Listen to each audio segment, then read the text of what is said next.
Il était une fois, dans les vastes savanes de l'Afrique de l'Ouest, un enfant que personne ne croyait destiné à régner. Un enfant qui ne pouvait pas marcher, mais qui allait pourtant devenir l'un des plus grands empereurs d'Afrique. Voici l'histoire de Soundiata Keïta, le lion du Mandé. Tout commence au XIIIe siècle, dans le royaume du Mandé, au cœur de l'actuel Mali. Le roi Naré Magan reçoit une prophétie. S'il épouse une femme au dos courbé, leur fils fondera un empire puissant. Cette femme, c'est Sogolon, mystérieuse et différente.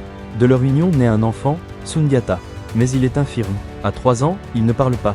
À 5 ans, il ne marche toujours pas. Les rires se multiplient, les doutes aussi.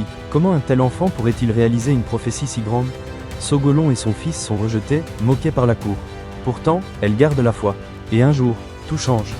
Soundiata, humilié une fois de trop, demande un bâton de fer. Il s'appuie, et dans un effort immense, il se lève. Lentement, une jambe, puis l'autre. C'est un miracle. Le silence tombe, le fils de Sogolon marche enfin. Et avec lui, se lève la légende. Mais l'histoire ne s'arrête pas là. À la mort du roi, le trône est pris de force par un tyran. Soumaoro Kanté, un roi sorcier craint dans toute la région. Soundiata, encore jeune, est contraint à l'exil avec sa mère, Sogolon. Il traverse les royaumes, errant de village en village, franchissant déserts, forêts et rivières. Mais loin de son royaume, Soundiata ne s'effondre pas. Il grandit, en sagesse, en force. Il écoute les griots, apprend auprès des sages, s'entraîne avec les guerriers. Chaque terre foulée renforce son esprit. Il découvre la diplomatie, le courage et l'art de diriger. Mais surtout, il apprend la patience.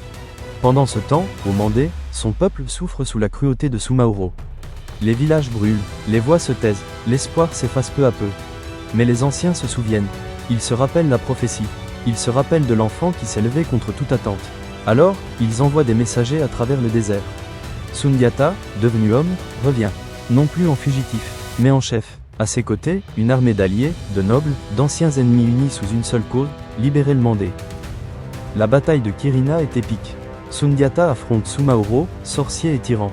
Et il triomphe. Il ne se contente pas de vaincre. Il rassemble, il bâtit, il fonde l'empire du Mali, un des plus puissants de l'histoire africaine. Un empire de justice, de commerce et de culture. Soundiata devient Mansa, roi des rois. Il écoute les griots, protège les traditions et inspire des générations entières. Soundiata Keïta nous enseigne que la faiblesse d'aujourd'hui peut devenir la force de demain. Que les prophéties se réalisent, non pas malgré les épreuves, mais grâce à elles.